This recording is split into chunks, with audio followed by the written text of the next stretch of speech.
হরে কৃষ্ণা। আপনারা রথযাত্রার দিন রথে করে ভগবানকে মাসির বাড়ি রেখে গেছেন। ভগবান মাসির বাড়িতে কী খাচ্ছে কী করছে খোঁজ রাখছেন না, এ কারণে আমি প্রচুর দুঃখ পাচ্ছি।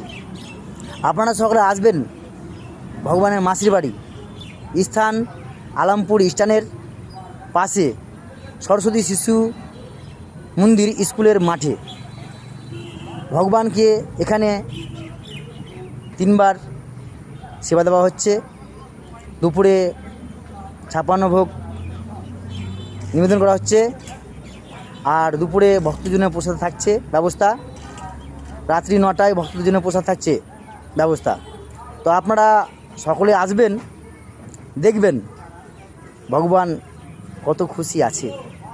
আর যারা যারা আসতে পারছেন না, আমি দেখাচ্ছি ভগবানকে, দেখেন। হরে কৃষ্ণা।